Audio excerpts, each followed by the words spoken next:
Пад канец жніўня 1582 году возны менскага павету судовы выканаўца Марцін Крывіцкі прыехаў у некую шляхецкую сядзібу, ды вось што убачыў. Пабітыя дошкі на варотах, парубаныя каніцы, шмат параненых. На галаве Міхны Дашковіча было 7 рублёных ранаў. Цівун Юрка Кукалевіч прастрэлены з лука ў бок. У Касцюка Кажушковіча была прастрэленая з паўгакі агняпальная зброя. Нага, кость разбітая, а сама нага ледзьве трымалася на мясе. Пазней ён памёр.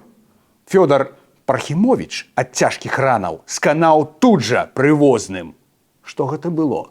Маскавіты? Татары? Сялянскі бунт? Не-не.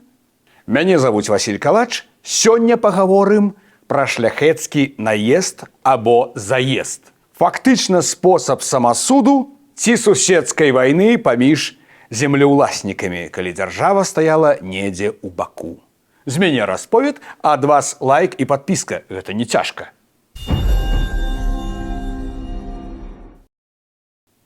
Добра жыць з суседзямі мірна, не сварыцца, а калі што, выпіць за сяброўства, прабачыць крыўды. А калі не атрымліваецца, уявіце сабе сітуацыю, што вы шляхціц і маеце з суседам канфлікт. За маёнтак, млын ці нават кавалак поля, ад возера вон да той грушкі на горцы. Суд вырашыў, што яно вашае. А сусед не аддае. Ніякія сродкі забраць сваё па законе не працуюць. Судовых выканаўцаў той сусед пасылае лесам, а дакументы з рашэннямі нават не бярэ ў рукі. Не пускае возных на двор. І так і сяк, урэшце вам гэта надакучвае. Вы збіраеце сыноў, радню, слугаў, раздаёце каму корт, каму мушкет, каму кій і едзеце да таго ў госці разбірацца. Гэта класічны шляхецкі наезд. У нас, ды амаль паўсюдна ў тагачаснай Еўропе, былі праблемы з выкананнем судовых рашэнняў. Таму першасна наезды арганізоўваў стараста павету з мясцовым паспалітым рушаннем, каб навесці парадак і законнасць. Але вельмі часта, у 17 стагоддзі і пазней, гэта былі ўжо звычайныя разборкі шляхты без суда. За спрэчную маёмасць, крыўду ці нават жанчыну. Дарэчы, збеглая жонка магла намовіць новага каханка на наезд на двор мужа. Ну а што? Статут ВКЛ адрозніваў наезд, напад коннага аддзелу і наход, напад пешых баевікоў, часта сялянаў, якіх мабілізоўваў шляхціц. За несправядлівы наезд былі пакаранні ажно да смерці, але па законе наезд розніўся ад звычайнага разбою, бо там толькі смерць. Ну і на практыцы, скажам шчыра, рэдка каго каралі. Бакі або мірыліся, або помсцілі адно аднаму і так прыходзілі да згоды. Адзін-адзін. Дзве сям'і. Есьманы і Салагубы, вядомыя на меншыне шляхецкія роды. Прадметам спрэчкі быў маёнтак Кіявец, сёння Тваложынскі раён. Эпізод першы. Слугі Салагуба збіваюць на горкі яблык камянямі Богдана Клушыча, цівуна пана Есьмана. Збілі, забралі пояс з калітой, то бок гаманец з грашыма, і шапку. Праз пару тыдняў іншы служка Салагуба прыехаў у маёнтак Кіявец, які належаў жонцы Есьмана, і застрэліў з рушніцы 2 ручных жораваў. У нас былі ручныя жоравы, так. Калі хочаце, раскажам пра іх падрабязней у іншай серыі. Пасля людзі Салагуба абстралялі дом Есьмана. Іншым разам ужо сам Мікалай Салагуб са слугамі заехаў на двор ворага і прастрэліў некаму там плячо. Слугі Есьмана адказвалі падобнымі вылазкамі. І так штотыдзень. Паралельна ішлі судовыя працэсы, але гэта, здаецца, ўжо мала каго цікавіла. Есьман і яго прадстаўнікі на суды не з'яўляліся. Ну і кульмінацыя, тая бойня. Вынікі якой мы апісвалі на пачатку відэа. Гэта ўжо была помста людзей Есьмана. Што цікава, абодва бакі сумяшчалі прававыя метады звароты ў суд з адкрытым гвалтам ажно да забойства. І гэта, на хвіліначку, яшчэ часы Лівонскай вайны у ваюючай краіне. Як так? Праблема была ў тым, што ніхто не хацеў чакаць выніковага судовага рашэння. Гэта магло зацягнуцца на гады.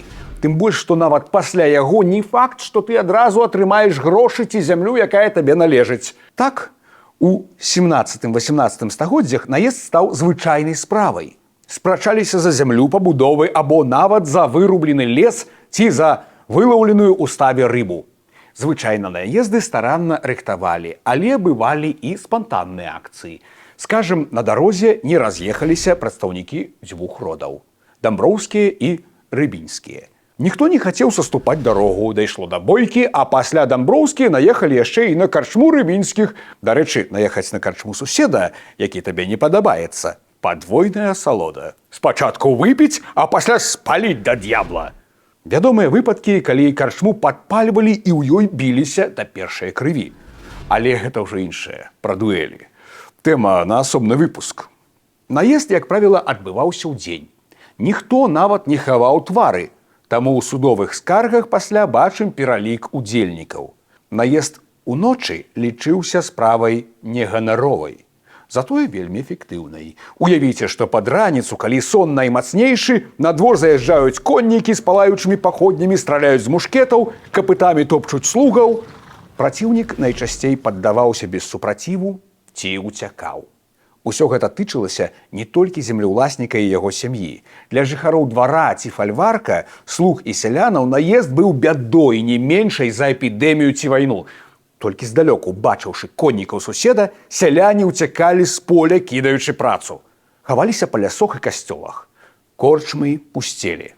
Вядомая прыказка «паны б'юцца, а ў мужикоў чубы трышчаць» адтуль, з таго часу. Былі іншыя, ужо забытыя. Да Бога высока, а да караля далёка, ці трыбунал з дэкрэтам, а радзівіл з пісталетам. Вось яшчэ адно апісанне паводле дыяруша Лапацінскага, ужо з 18 стагоддзя.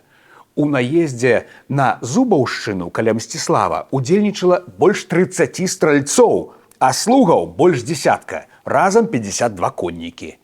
Была страляніна, сяляне біліся цапамі. Лапацінскі піша: «З нашага боку былі параненыя кулямі і шаблямі і многа забітых, чалавек 12, з супрацьлеглага боку многа больш». Корсак, уласнік Зубаўшчыны, таксама быў паранены, а аўтар мемуараў рабіў яму перавязку. Пад раздачу часам траплялі і тыя, хто меў дбаць пра законы, але забываўся на свае абавязкі. Быў такі полацкі ваявода Сасноўскі. Дык шляхта завітала да яго на двор, стала кругам, ды павыстрэльвала яму ўсе вокны з воклічамі: «Віват Сасноўскі, маршалак канфедэрацыі!» З дэпутатамі і суддзямі часта здараліся падобныя гісторыі. Часам наезд быў толькі дэманстрацыяй сілы. Прыехалі, пастралялі ў паветра, ды з'ехалі. Папярэдзілі. Часам даходзіла да выкрадання ворага і катаванняў. Прывяжуць у лесе голага да дрэва, ды высякуць. Ці дрэва абкладуць саломай і падпаляць. Або ў мех, ды ў рэчку. Наезд быў формай вайны, няхай і суседскай. Гэта быў час, калі насуперак кодэксам гонару маглі не шкадаваць нават жанчын. Хаця жанчыны таксама прымалі ўдзел, бывала, з пістолем, шабляй ці з кіём у руцэ. Адсюль, дарэчы, і этыкет. Усе гэтыя абдымкі, рытуалы, запрашэнні на святы, іх рэзьбіны, падарункі, бо лепш сябраваць і быць падкрэслена ветлівым, чым варагаваць. Варажнеча шмат крыві каштуе. Чуеце гэты пах? Нібы лёгкі ветрык. Так, гэта дух дзікага захаду. Яно сапраўды вельмі падобна выглядала. Час шляхецкай анархіі ў нас у 17-18 стагоддзі і дзікі захад у Амерыцы ўжо ў 19-м. Коні, стрэльбы, кроў – гэта адваротны бок свабоды. Няма тут чаго хаваць ці саромецца. І падобны падлеткавы этап здаровае грамадства, як і чалавек, таксама мае перажыць. На сёння ўсё. За лайкі, падпіскі, данаты, чалом б'ю. Гонар і годнасць!